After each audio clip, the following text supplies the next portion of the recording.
안녕하세요. 저는 초등학생 연년생 남매를 키우고 있는 수도권에 사는 40대 초반 여자랍니다. 저는 집에서 혼자 영상 작업을 할 때가 많은데 이곳의 사연을 들으면서 일하면 진짜 시간이 잘 가서 매일 듣고 있답니다. 저는 결혼 생활을 하고 있지만 시댁과의 일이 좀 있었거든요. 그래서 여러분께 저의 이야기도 한번 들려드리면 어떨까 싶어서 이렇게 용기 내어 사연을 보내봅니다. 저는 결혼 전에는 작은 회사 사무직을 하다가 남편과 소개팅에서 만나 무난하게 결혼까지 하게 되었어요. 양가도 그냥 평범하게 비슷한 수준이었고 남편의 성격도 모나지 않고 화도 잘 안 내서 조용한 성격의 저와 잘 맞았던 것 같아요. 그렇게 회사를 관두고 연년생의 아이 2명을 키우다 보니 전업주부로 지낸 지 훌쩍 10년이 넘었죠. 남편의 연봉이 많은 건 아니라 저도 간간히 아르바이트도 했지만 아이들 때문에 오래 지속할 순 없었어요. 그냥 아이들 키우면서 집에서 살림해. 당신은 집에서 살림하는 거 좋아하고 또 남들보다 잘하잖아. 괜히 일한다고 나가서 도우미 쓰고 학원 보내는 돈이나 당신이 집에서 애들 키우는 돈이나 비슷해. 마음 편하게 살자고, 편하게. 그렇게 말해주니까 고마운데 그래도 애들 좀 더 크면 나도 일할게. 애들 교육비도 많이 들 거고 우리도 이제 전세 탈출 좀 해봐야지. 그래, 너무 스트레스 받지 마. 당신이 가사노동 하는 것도 월급으로 치면 많이 받아야 되는 거야. 남편이 이렇게 이쁘게 말을 해주니 그냥 돈이 모자라면 모자란 대로 저 나름대로 아껴가면서 살림을 꾸려나갔어요. 아이들 밥이나 간식도 사다 먹이는 것 없이 다 제 손으로 정성스레 만들어주려고 노력했고요. 남편도 다행히 이런 제 노력을 잘 알아줘서 살림하는 게 힘들어도 열심히 살았네요. 이런 저를 가장 힘들게 하는 건 말썽꾸러기 아이들이나 남편이 아닌 바로 시모와 동서였어요. 동서는 저보다 3살이 어렸는데 서울에서 살면서 대기업에 다니고 있어요. 그래서 저를 볼 때마다 한심하게 보며 형님인 저를 업신여겼답니다. 여기에 동서가 연봉 6천이라고 시모까지 동서랑 한 팀이 돼서 저를 얼마나 무시하는지 몰라요.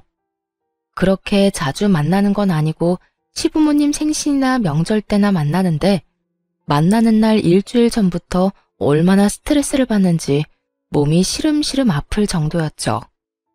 어김없이 추석 명절이 돌아오고 있었는데요.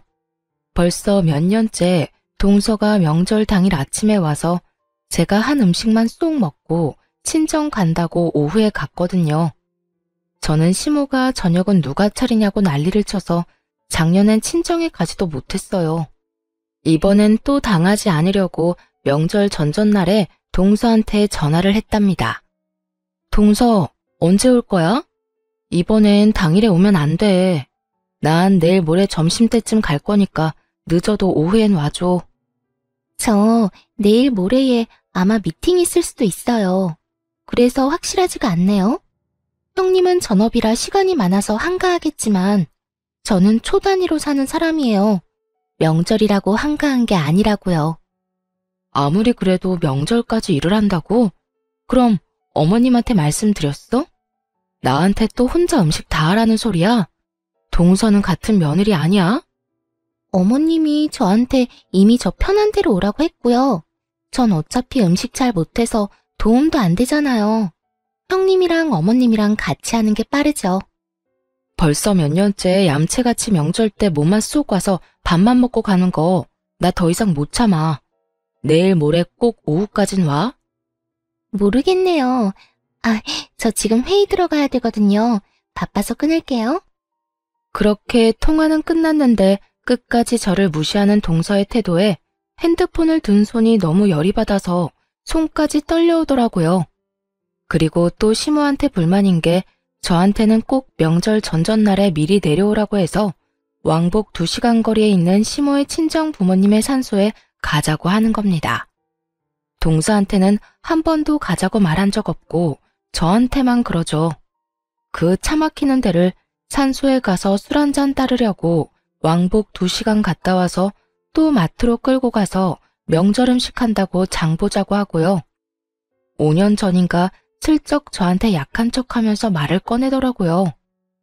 내가 외동딸인데 결혼하고 나서는 우리 부모님은 찾아뵙지도 못하고 돌아가시고 나서도 산소 한번 찾아갈 수가 없다. 너도 친정이 있으니까 내 마음 알 거야. 이번 명절엔 우리 부모님 산소 좀 같이 가주면 안 되니? 네, 저도 그 마음 이해해요. 그럼 이번 명절 끝나고 저 친정 안 갈 테니까 같이 산소에 가서 찾아뵈어요. 저는 시모가 저를 하도 탐탁치 않아 해서 조금이라도 인정받고 싶은 마음이 컸어요. 그래서 그렇게 한 번, 두 번 같이 가다 보니까 어느샌가 명절 땐 무조건 시모의 부모님 산소에 제가 찾아뵈야 하는 것처럼 몰아가더라고요. 역시나 또 전화해서 저를 닥달했어요. 이번에 우리 부모님 산소엔 언제 갈 거니? 너도 친정에는 가야 되니까 명절 이틀 전에 미리 와서 같이 가자. 이번엔 제가 일이 있어서 그렇게 일찍은 못 내려가고요. 아범만 보낼게요. 아니면 동선애랑 가세요. 동선은 한 번도 안 가봤잖아요. 일이 바빠서 명절 당일에 오는 애한테 지금 거기까지 같이 가자고 하라는 거니? 너야 집에서 놀아서 남아도는 게 시간인데 1년에 한 번 가는 게 그렇게 귀찮아? 이래서 뭔 맏며느리를 한다고? 시모가 전화를 거칠게 끊어버렸어요. 가뜩이나 동서와의 통화에서도 마음이 상했는데 시모까지 불편한 티를 내니 속상하더라고요. 남편한테도 시모가 뭐라고 한 소리 했는지 제가 말을 꺼내자 이미 알고 있더군요. 나도 회사에 말해서 시간 내볼 테니까 그냥 같이 산소에 가드리자. 1년에 한 번인데 그거 좀 해드리면 어때? 근데 동서도 있는데 왜 맨날 나만 해야 되냐고. 내가 무슨 동네 북이야? 당신도 설마 어머니처럼 내가 일 안 하니까 가는 게 당연하다고 생각하는 거야? 나 진짜 그날 이미 약속이 있어서 못 내려가. 이번엔 절대 안 갈 거니까 그렇게 알아. 제가 단호하게 선을 그으니까 남편도 별소리 못하고 그냥 안 간다고 말을 전했나 보더라고요. 그렇게 명절이 다가왔고 저는 도축장에 끌려가는 소 같은 마음으로 추석 전날에 장을 잔뜩 봐서 시댁으로 갔어요. 제가 들어가자 시모가 팔짱을 딱 끼고 저를 째려보더군요. 너 덕분에 올해는 우리 부모님도 못 뵈고 내가 이렇게 며느리 눈치를 봐야 되나 싶다. 바쁜 일은 잘 끝나셨어? 만나자마자 저를 업신여기는 태도에 저도 기분이 확 상해서 그냥 대꾸 없이 주방으로 들어갔어요. 시모는 당연한 듯이 저한테 모든 음식을 맡기고는 텔레비전 보면서 깔깔대고 웃고 있더라고요. 그런데도 10년을 하다 보니 익숙하게 혼자 음식을 하고 있는 제 자신이 제일 등신 머저리 같았죠 뭐. 역시나 저녁 5시가 다 돼도 동서는 오지 않았어요. 저는 너무 화가 나서 어머니한테 소리쳤죠. 어머니, 동서 또 안 오네요. 동서한테 전화 좀 해서 오라고 하세요. 아니 바쁜 애한테 왜 오라 말아야. 오늘 바빠서 내일 온다더라. 내가 그러라고 했다. 제가 지난 명절에 동서 안 하면 저도 안 한다고 분명히 말씀드리지 않았어요? 또 저 혼자 음식 다 하고 있잖아요. 너 혼자 뚝딱뚝딱 잘하잖아. 우리 식구 많은 것도 아니고 송편은 사다 먹지 않니? 뭐 할 게 그렇게 많다고 입이 대빨이나 나왔어? 그리고 막내는 대기업에 다니면서 얼마나 일하느라 바빠. 너처럼 한가하게 노는 애랑 같니? 저도 집에서 그냥 노는 거 아니에요. 저도 하는 일 많고요. 애들 챙기다 보면 하루 다 가요. 다른 엄마들은 일도 하면서 애들도 다 잘만 챙기더라. 막내 봐라. 세상에 연봉이 6천이나 되면서 일도 잘하고 딸도 똑소리나게 잘 키우잖니. 넌 돈도 못 버니까 그만큼 몸으로 때워라. 막내가 명절 때만 해도 용돈 얼마나 두둑이 주는 줄 알아? 무슨 말을 그렇게 하세요? 누가 들으면 저는 용돈 안 드리는 줄 알겠네요. 어머니 자꾸 그렇게 동서랑 비교하면 저 진짜 상처받아요. 그거 아세요? 요즘은 다 맞벌이 한다더라.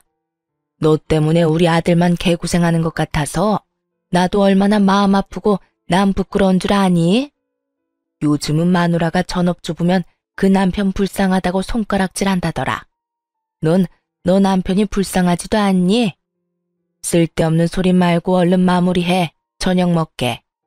진짜 이때 다 때려치우고 뛰쳐나오려고 했어요.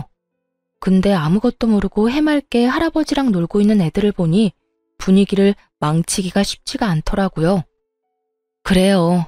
그렇게 바보 같으니까 혼자 몇 년이나 명절 음식 다 하고 있는 거겠죠.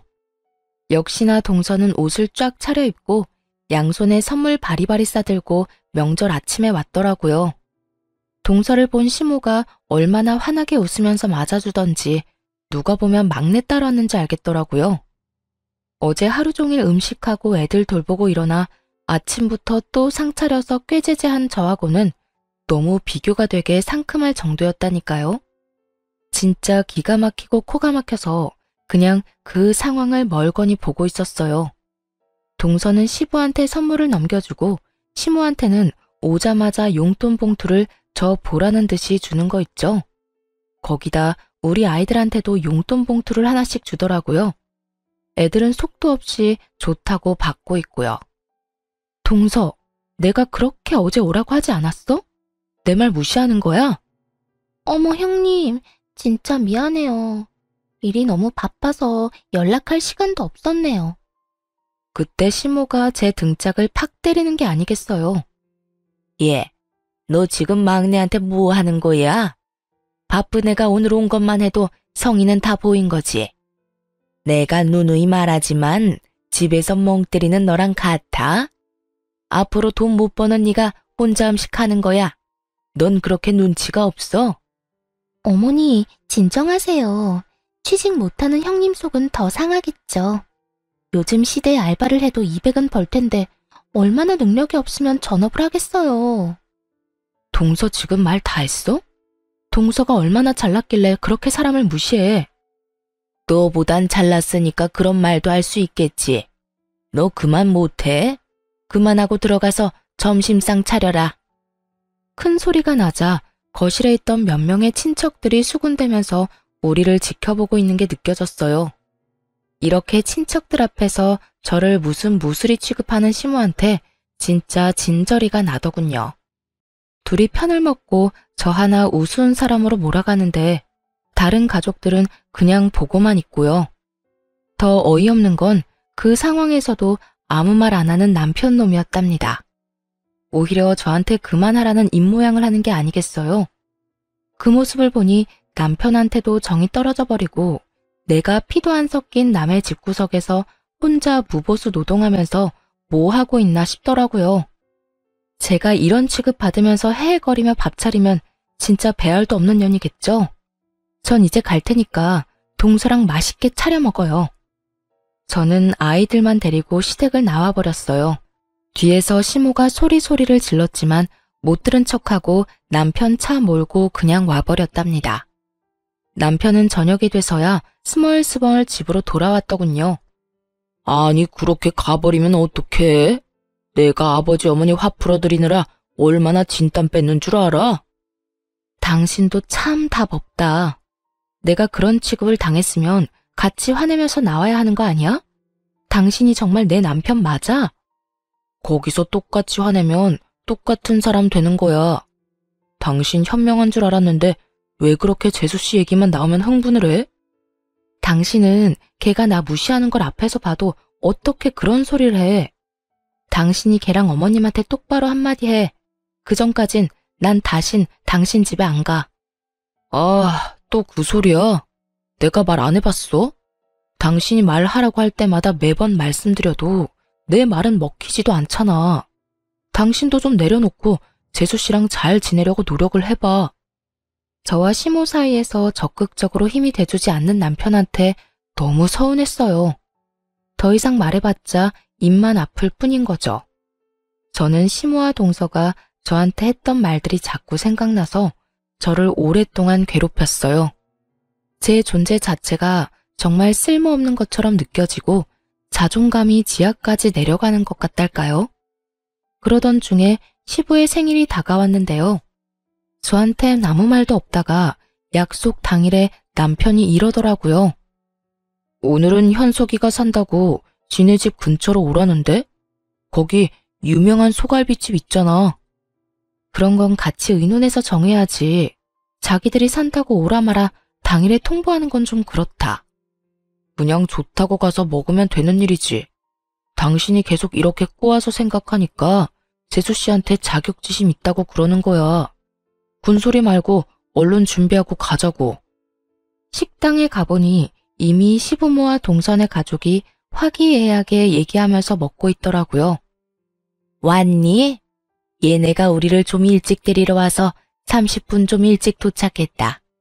너네도 얼른 앉아 먹어라. 오늘은 우리 막내 며느리가 좋은 일이 있어서 한턱 쏜다고 그러니까. 아이, 어머님. 오늘 아버님 생신이니까 제가 대접하는 거죠. 아파트 가격이 좀 많이 오른 건 어머님 기분 좋으시라고 말씀드린 거예요. 너랑 얘기하면 항상 즐겁고 긍정적이야. 큰애가 이런 걸 좀 배워야 될 텐데 애가 집에만 있어서 그런지 맨날 칙칙하고 생기가 없잖아. 이래서 여자도 사회생활을 해야 되는 거야. 아직 형님은 전세 사시는데 자꾸 우리 아파트는 오르니까 제가 자랑하기가 민망하네요. 형님도 얼른 집장만 하세요. 들어가서 앉자마자 쏟아지는 잔소리와 동서의 자기 자랑에 먹을 기분이 확 잡치더라고요. 그냥 가장 끝에 앉아서 깨작거리기만 했어요. 저는 대화에 끼지도 못하게 시모랑 동서 둘이서 얼마나 하하호대던지 저는 핸드폰을 하고 있었죠. 사실 제가 인별그램을 열심히 하거든요. 제가 워낙 집안 꾸미고 살림하는 걸 좋아하다 보니까 저만의 팁이나 살림 방법을 짧은 영상으로 찍어서 올리기 시작했거든요. 근데 저의 살림법을 좋아해주고 댓글로 칭찬을 하는 사람들이 점점 늘어나니까 정말 즐겁더라고요. 제가 하는 일을 인정받는 기분이랄까요? 그러다 보니 매일 영상을 올리려고 노력을 많이 하고 있었답니다. 너무 핸드폰 보는데 열중했는지 어느새 동서가 제 옆에 와 있는 것도 몰랐어요. 동서가 불쑥 말을 거는데 얼마나 놀랐는지 몰라요. 형님, 아버님, 어머님 다 계신데 애도 아니고 핸드폰에 정신 팔려서 뭐해요? 진짜 지금 하는 것만 봐도 얼마나 편하게 사는지 보이네요. 부럽네요, 아주. 잠깐 좀 본 거 가지고 뭔 말을 그렇게 해? 그리고 왜 남의 핸드폰은 몰래 보고 그래? 봐도 뭐 별것도 안 하네요. 그런 소셜 네트워크 많이 하는 사람들 난 진짜 이해 못하겠어요. 그 무슨 축구 감독 퍼거슨? 그 사람도 그랬잖아요. 그런 거 하는 건 인생 낭비라고요. 그 시간에 좀 생산적인 걸 해요. 맏며느리가 돼서 내가 진짜 한심해서 못 보겠다. 너는 맏며느리가 돼서 너 동서가 이 비싼 소갈비 턱턱 사는데 뭐 보고 배우는 거 없니? 고기가 잘도 넘어가니? 속도 좋다. 어머님은 제가 뭘 하는지 모르시면서 무턱대고 그런 말씀을 하세요. 애들도 있는데 저한테 그런 말 좀 그만하세요. 어른이 어른다운 모습을 보여줘야 애들도 보고 배우는 거 아니니? 초아 좀 봐라. 자기 엄마 닮아서 어린 나이에도 얼마나 의젓하고 얌전해. 현철이 너 똑바로 들어라. 내가 오늘같이 좋은 날 이런 말까지 하고 싶지는 않았지만은 너도 세월이 갈수록 네 동생이랑 점점 비교된다는 거 느끼지? 어이 엄마, 또 뭔 그런 소리를 해요. 형이랑 형수 잘 살고 있는데. 우리도 돈은 많이 벌지만 모으는 건 별로 없어요. 이 사람 씀씀이가 커서. 동서가 도련님을 휙 째려보고는 입을 막더군요. 그런 모든 모습을 보고 있는 남편은 그냥 허허거리면서 보기만 하고요. 제가 그렇게 말을 했는데 또 가만히처럼 가만히 있으니 얼마나 열이 받겠어요. 제가 남편 옆구리를 푹 찌르니 그제야 한 소리 하더군요. 엄마, 이제 그런 소리 좀 그만해요. 뭐 그럼 이제라도 마누라를 바꿔요? 우리 잘 살고 있는데 엄마가 그런 소리 할 때마다 이 사람이 얼마나 속상해하는지 몰라요. 이제 좀 그만하세요. 우리 둘이 알아서 사는 거니까. 내가 보고 있으면 열통이 터져서 그런다. 다른 맏며느리들은 그냥 계절마다 비싼 옷을 척척 사다 주고 동남아며 호주로 여행도 보내준다는데 네가 능력 없는 마누라를 얻어서 맨날 벌어도 집 하나 못 사고 그 모양으로 사는 거 아니니? 아파트라도 하나 사놨으면 지금 네 동생네처럼 값이 많이 올랐을 거 아니냔 말이야. 능력이 없으면 돈이라도 잘 풀리던가. 어허 참, 이제 그만 좀 해. 좋은 마음으로 먹은 소고기 다 체하겠네. 그네도 네 어머니 말씀 너무 마음에 담아두지 말아라. 그만하긴 뭘 그만해요. 현철이 너 말 한번 잘 꺼냈다. 그래, 그렇게 미련하게 밥만 축내는 마누라 갖다 버리고 능력 있는 새 마누라 얻어라. 앞으로 살 날이 몇십 년인데 그게 낫겠다. 저는 시모의 독버섯 같은 말에 너무 화가 났어요. 더군다나 우리 애들도 그 말을 다 듣고 기가 푹 죽어서 제 눈치만 보고 있는 걸 보니 속에서 불이 치밀더군요. 우리 애들이 도대체 무슨 죄인가요? 저는 더 이상 참지 못하고 자리를 박차고 일어났어요. 그게 지금 손자들 있는 데서 할 소리예요? 어머니나 할 말 못할 말 구별 좀 하고 사세요. 네, 어머니 소원대로 내가 이혼해줘야겠네요. 앞으로 나는 그쪽 며느리 아니니까 앞으로 보지 말고 살자고요. 어머머, 얘가 이제 하다 시어머니한테 막말까지 하네. 능력 없으면 납작 엎드려서 잘못했다고 살 것이지. 네가 뭔데 인연을 끊자는 거야? 나 같은 며느리 필요 없다면서요. 근데 시모 대접은 또 받고 싶어요. 제일 좋아하는 막내 며느리나 옆에 끼고 평생 사세요. 난 이제 며느리 역할 그만할 거니까. 당신 진짜 이혼당하기 싫으면 당장 지금 일어나. 저는 아이들을 데리고 밖으로 나가버렸어요. 남편은 제 말이 무서웠는지 엉거주춤 따라 나오더라고요. 돌아가는 차 안에서 누구도 한마디도 하지 않았어요. 아이들도 눈치가 있는지 조용히 집에 가더군요.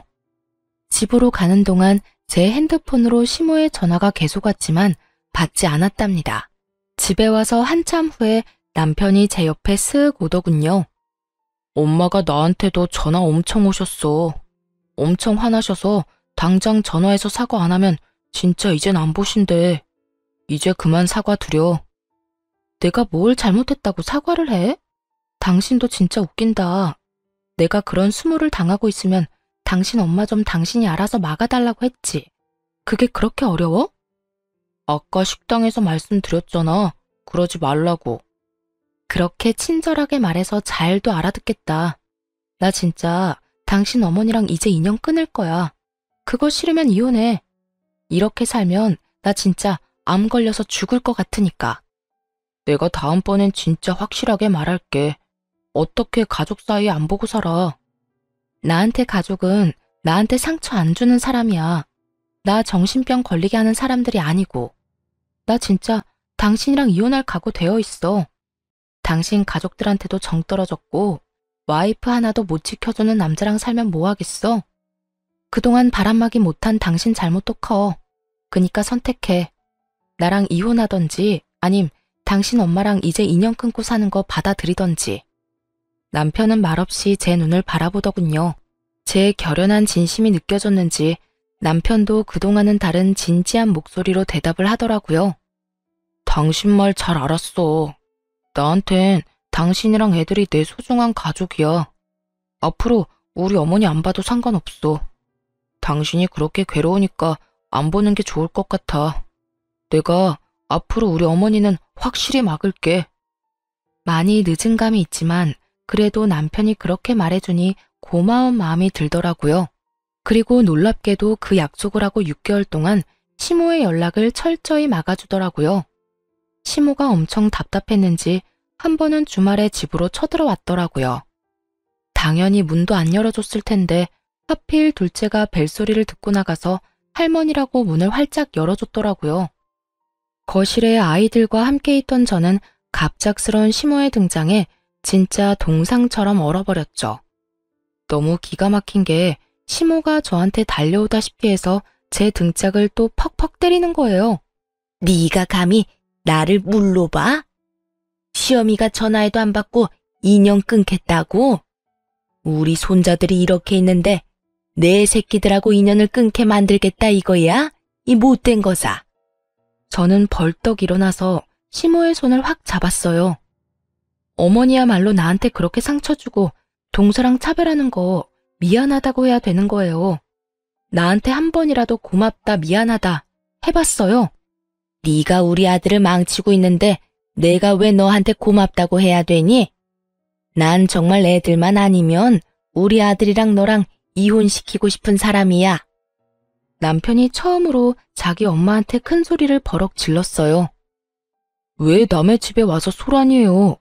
이 사람이 어머니 안 본다면 나도 안 보고 살 거예요.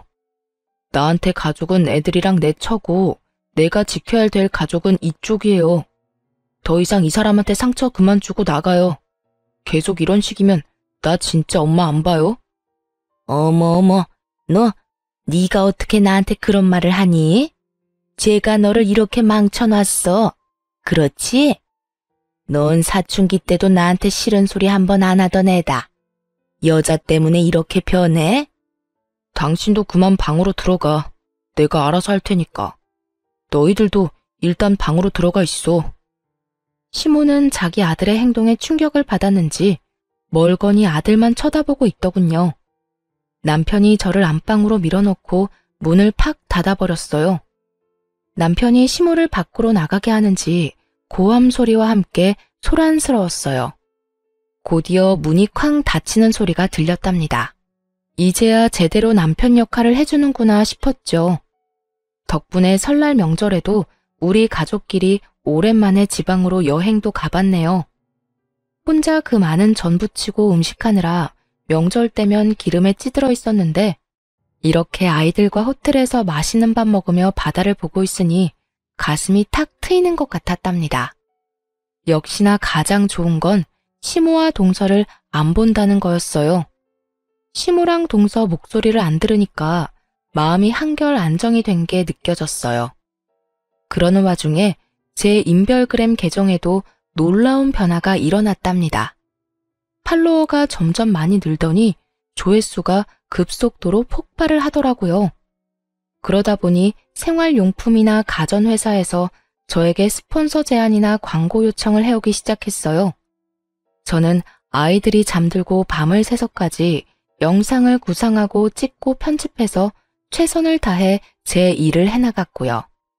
생각지도 못한 액수의 금액을 받게 되었죠. 여보, 이 광고 하나 영상 올렸다고 300만 원을 받았어. 진짜 이게 꿈인가 싶어. 어떻게 이럴 수가 있지? 그게 진짜야? 나는 한 달에 버는 걸 당신은 한 번에 벌었네. 이래서 다들 인플루언서인가 그거 하려고 안달인가 봐. 그런 대단한 사람이 우리 와이프라니 진짜 믿기지가 않는다. 당신 진짜 대단해.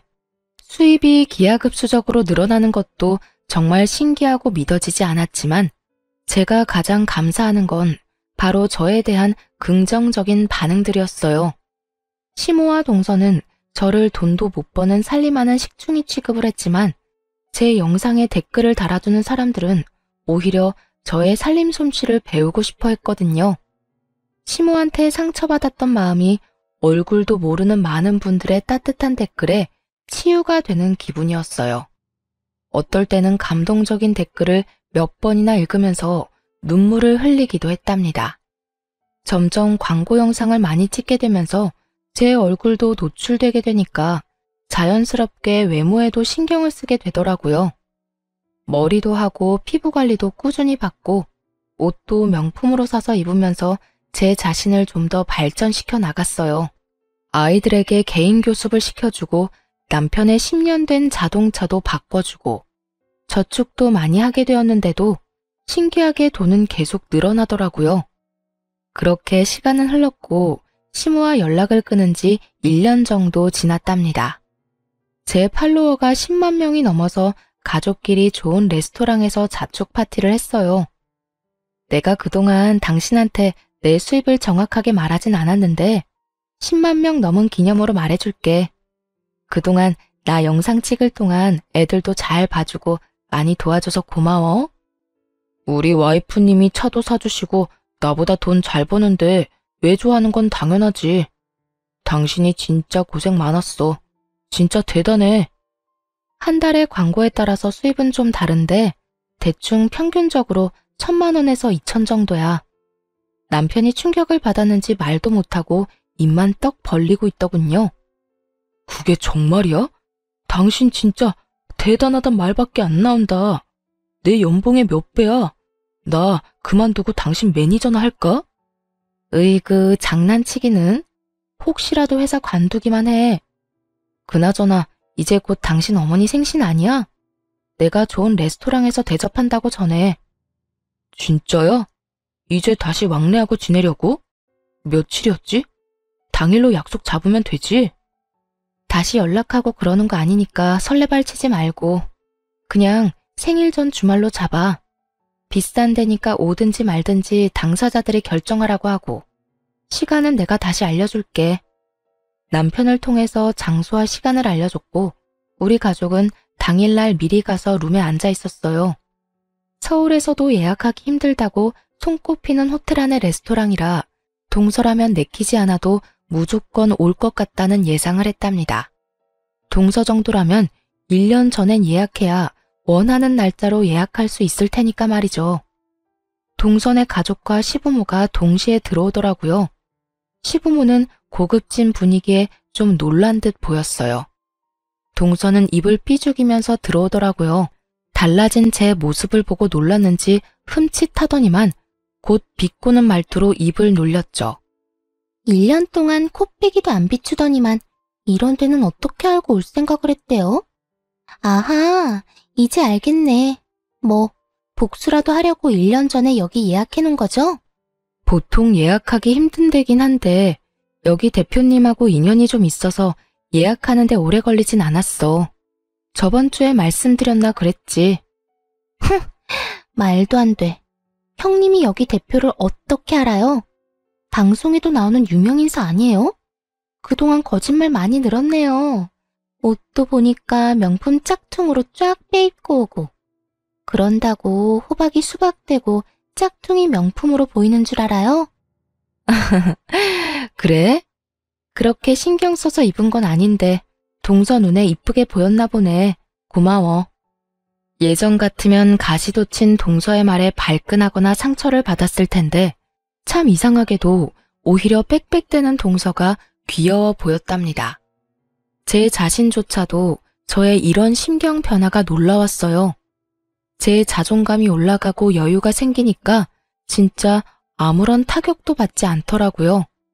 동서야말로 그런 제 반응에 더 발끈하는 게 눈에 보였어요. 참나, 1년 동안 형님 대신 명절 음식에 제사 음식 하느라 내가 얼마나 힘들었는지 알아요? 사람이 도대체 양심이 있는 거예요? 일하느라 바빠 죽겠는데 내가 명절 음식까지 해야 되냐고요. 어머님이랑 동서가 그러지 않았어? 돈 못 벌면 몸으로 때우는 거라고. 동서가 나보다 덜 버니까 당연히 동서가 해야지. 안 그래? 형님이 나보다 돈을 더 벌게 됐다는 거예요? 뭔 말도 안 되는 소리야. 평생 월 200도 못 벌던 사람이. 현실이 너무 힘들어서 머리가 어떻게 된 건 아니죠? 동서가 도대체 영문을 모르겠다는 표정으로 저를 째려보더라고요. 이에 질세라 시모도 한마디 거들더군요. 네가 드디어 정신을 차렸나 보구나. 이런 비싼 데에서 내 생일도 챙긴다니. 그동안 네가 얼마나 큰 죄를 지었는지 이제야 알겠어? 내가 네 성의를 생각해서 오늘 오긴 왔다만 이걸로 끝은 아니다. 밥 먹고 집으로 가서 제대로 무릎 꿇고 빌어라. 1년 만에 시모의 째지는 목소리와 저를 노려보는 눈빛을 보니 예전에 제가 생각나 울컥 화가 치밀었어요. 하지만 자리가 자리인 만큼 시원한 복수를 위해 말을 아꼈답니다. 그때 레스토랑의 대표님이 룸으로 들어왔죠. 미니 씨, 저번 주에 만나고 또 뵙네요. 집사람이 미니 씨가 가족 모임 한다고 꼭 자리 만들어야 한다고 해서 제가 아주 애 많이 썼습니다. 대표님, 정말 감사해요. 일주일 전이라 사실 기대 안 하고 말씀드려봤거든요. 미니 씨 같이 유명한 분이 오시는데 당연히 환영입니다. 제가 신경 써서 서비스로 디저트도 마련해 놨으니까 맛있게 드시고 가십시오. 아니, 유명한 사람이라니 지금 그게 무슨 말이세요? 진짜 그 방송에 나왔던 대표님은 맞아요? 우리 형님을 어떻게 알아요? 동서가 아주 핏대를 세우면서 따지듯이 묻더라고요. 대표님이 당황해서 말을 이어갔죠.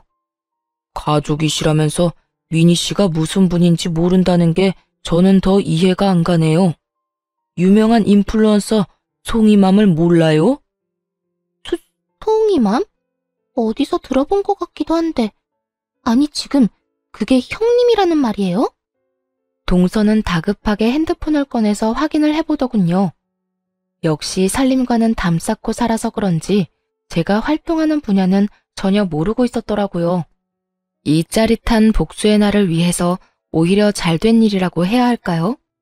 10만 팔로워를 가진 송이맘의 얼굴이 저라는 걸 확인한 동서의 얼굴이 보기 좋게 일그러졌답니다. 왜 그래 동서?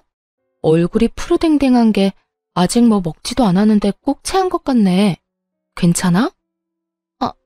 아니, 형님이 진짜 이 송이맘이랑 같은 사람이란 말이에요?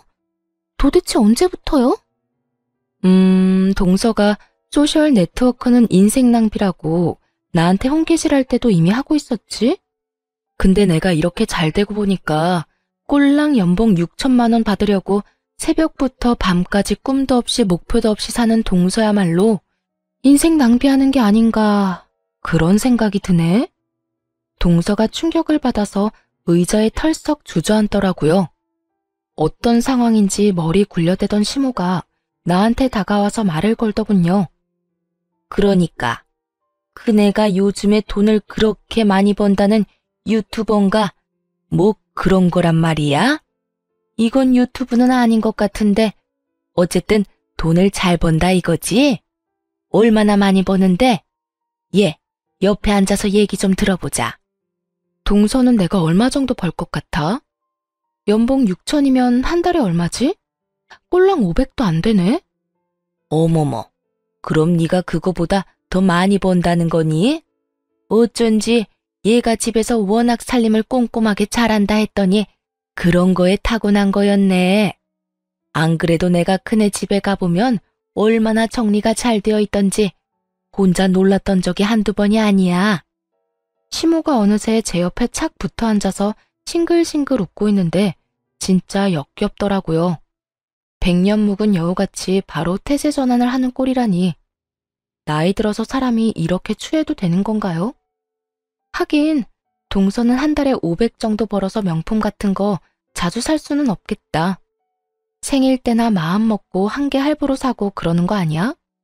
그러니까 이 옷이 진짠지 짝퉁인지 구별도 못하지. 이 가방은 로고가 드러나는 게 아니라 아예 전혀 몰랐겠다. 명품 보는 안목 좀 키워야겠다, 동서. 아직도 충격에서 벗어나지를 못했는지 동서는 제 말에 대꾸도 못하고 눈알만 굴리고 있더라고요. 그 꼴을 보는 게 얼마나 통쾌하던지 진짜 10년 묵은 체증이 다 내려가는 것 같았어요. 어머님이 제가 살림을 잘한다고 생각했다니 진짜 놀랐네요. 처음 듣는 말인데 말이죠. 맨날 집에서 밥만 축내는 식충이라고 무시했잖아요. 근데 내 영상이랑 글을 좋아해주는 사람들 덕분에 집에서 편하게 놀면서 월에 1,000에서 2,000은 꾸준히 버네요. 거기다 여기 대표님처럼 좋은 분들도 많이 알게 되고요. 뭐? 2,000? 진짜 한 달에 2,000을 번단 말이야? 세상이 진짜 요지경이네. 일을 안 하고 그렇게 많이 번단 말이야? 우리 맏며느리가 아주 성공했네. 성공했어. 경사났네, 경사났어. 시모가 한바구음을 지으면서 아주 어깨춤이라도 출 기세였어요. 그 꼴을 보니 앞으로 보게 될 시모의 표정이 어떨지 아주 기대가 되더라고요. 나는 네가 이렇게 잘 될 줄 알았다. 뭐 하나를 해도 아주 꼼꼼하게 잘하고 그러잖니. 내가 그동안 서운하게 했다면 오늘 이 자리에서 얘기로 다 풀어보자. 내가 너한테 모진 소리를 한 거는 다 너 잘 되라고 그런 거야. 결국엔 이렇게 잘 됐잖아. 거기에 내 공도 있는 거다. 그럼요. 어머니 역할이 아주 컸죠. 일이 안 풀리거나 힘들 때마다 어머니랑 동서 생각하면서 이를 악물고 버텼거든요. 꼭 잘 돼서 두 사람이 환장하는 꼴 제대로 보고 싶었거든요. 얘 큰애야. 무섭게 그게 무슨 말이니? 내가 앞으로 너한테 아주 충성을 하면서 자라마. 내가 도와줄 거 있으면 다 말해. 내가 다 도와주마. 그리고 둘째 너도 형님한테 싸가지 없게 대한 거 얼른 사과하지 못해? 앞으로도 명절이며 제사며 음식은 다 네가 해라. 네 형님같이 큰이라는 사람이 그런 거에서 되겠어? 어머니, 제가 그동안 어머니한테 해드린 게 얼만데 어떻게 그렇게 돌변을 하세요? 제가 왜 명절 음식을 해요? 이 집구석이 뭐가 그렇게 대단하다고 며느리가 무슨 봉인 줄 아나. 저도 형님처럼 안 보고 살면 그만이고요. 저도 편해요. 아님 이참에 아예 이혼해버릴까 봐요. 어차피 인간 버는 대로 족족 써서 모은 돈도 없다고요. 내가 그동안 말을 안 해서 그렇지 내 속을 누가 알아? 아니 이게 그동안 오냐오냐 해줬더니 어디서 큰 소리야? 얘 큰애야. 이런 싸가지 없는 애는 그러려니 해라. 저런 애 안 보고 살면 그만 아니니? 그치? 시모는 어떻게든 저를 붙잡으려고 아주 애원을 하더라고요. 동서는 저한테 지기 싫어서 이를 악물고 있고 말이죠. 그래서 마지막으로 강력한 한 방을 날려줬죠. 난 당신들 다시 볼 생각 죽어도 없거든요. 아, 그리고 동서가 죽기 전에 살아보고 싶다던 그 아파트 있잖아. 우리 거기 자가로 사서 나 거기 살아. 우리 사이에 직접 초대는 좀 그렇고 내 계정에 집 사진도 많이 올리니까 보고 싶으면 거기서 보던가. 말도 안 돼. 거기가 얼마나 비싼 데인데 나도 아니고 감히 형님이 살 수가 있어? 진짜 아무리 생각해도 어이없네. 형님이 나보다 공부를 잘했어요. 좋은 대학을 나왔어요. 대기업에서 일한 적이 있어요? 이건 진짜 사기야, 사기. 그러게 말이야. 세상이 참 재미있더라고. 근데 나도 동서가 회사에서 일하는 것보다 더 열심히 했어. 동서는 이 분야를 잘 모를 수도 있는데 과연 동서가 나처럼 해서 돈을 100만 원이라도 벌 수 있을지 모르겠네. 동서가 얼마나 분한지 눈물까지 보이는 것 같더군요. 제가 가방을 들고 자리에서 일어서자 시모가 화들짝 일어나 제 손을 부여잡고 불쌍한 표정을 짓기 시작했어요. 우리 맏며느리가 얼마나 착한지 내가 잘 안다. 이 못난 시애미 한 번만 용서하고 다시 한 가족으로 잘 지내보면 안 될까? 내가 이렇게 무릎이라도 꿇으마. 놀랍게도 시모는 제 앞에 무릎까지 꿇고 두 손까지 싹싹 빌기 시작했답니다. 그걸 본 남편도 너무 놀란 표정이었고 아이들 보기에도 좋지 않아 저는 이만 이 자리를 파해야겠다고 생각했죠. 내가 그쪽한테 10수년 동안 받은 상처가 얼마나 깊은데 그까짓 입 발린 소리로 용서가 되겠어요? 그냥 난 우리 가족이랑만 잘 살 테니까 괜히 아들한테 연락하고 그러지 말라고요. 저는 애들을 챙겨서 나갈 준비를 했답니다. 그러자 동서도 제 손을 덥석 잡고 울먹거리기까지 했죠. 형님, 제가 너무 생각이 짧았어요. 앞으로 제가 형님으로 깍듯이 모시면서 잘할게요.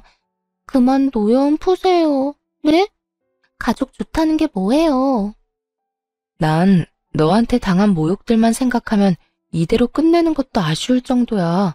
근데 이제 너 같은 건 전혀 내 인생의 손톱의 때만큼도 영향을 못 준다는 걸 너무나 잘 알아. 우리가 같이 밥 먹을 사이는 아니잖아? 내가 이미 계산 다 했으니까 디저트까지 맛있게 먹고 가. 네가 여기 또 언제 와보겠어? 저는 그렇게 아이들과 남편과 함께 레스토랑을 나와버렸답니다. 나중에 대표님한테 듣기로는 역시나 디저트까지 싹싹 긁어먹고 갔다고 하더라고요. 남편한테 다시 한번 시모와 연락하지 않겠다는 다짐을 받았고 남편은 시모의 연락을 칼같이 차단하고 있답니다. 동서는 제 계정을 자주 보는지 제가 올리는 영상마다 우리 형님 최고라는 둥 기가 막힌 댓글을 달고 매일같이 잘못했다는 내용의 메시지를 보내고 있어요. 물론 보지 않고 다 지워버렸죠. 그러던 중에 동서 회사에서 저한테 같이 제품 홍보를 해달라는 제안이 왔더라고요.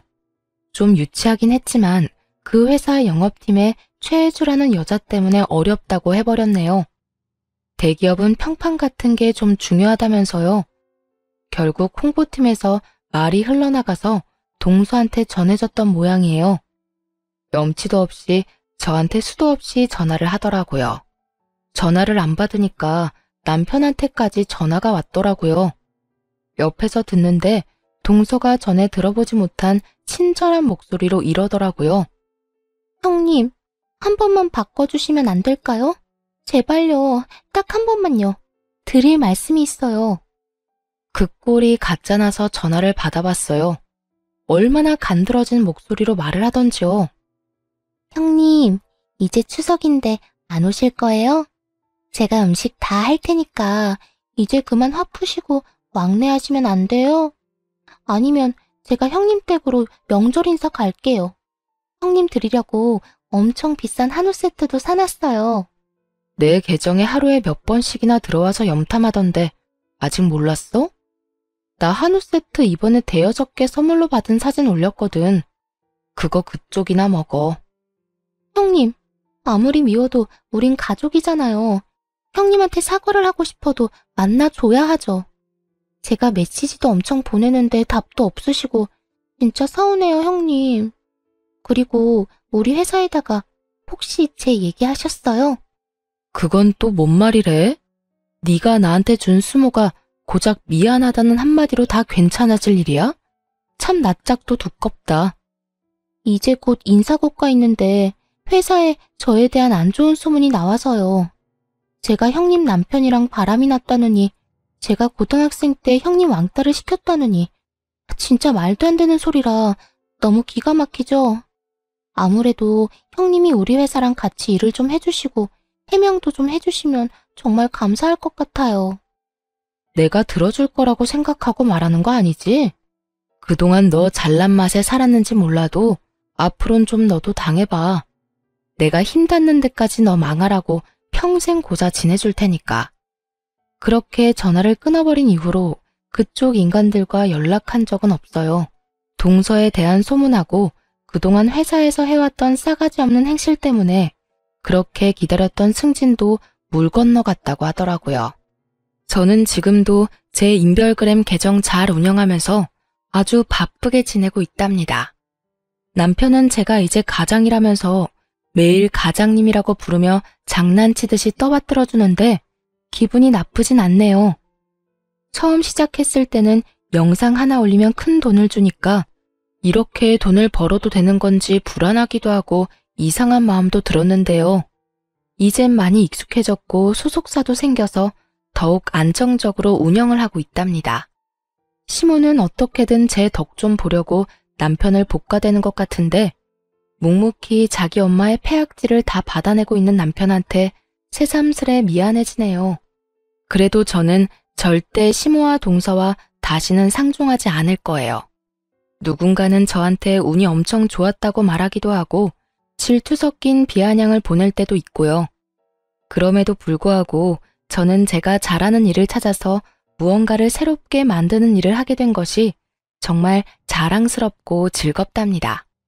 여러분도 대단한 게 아니어도 다른 사람보다 분명히 나은 점이 있을 거예요. 안 된다고 생각하지 말고 무슨 일이든 한번 해보자는 마음으로 도전해 보시라고 말씀드리고 싶어요. 제 사연을 들어주신 모든 분들 정말 감사하고요. 항상 건강하시기 바랍니다.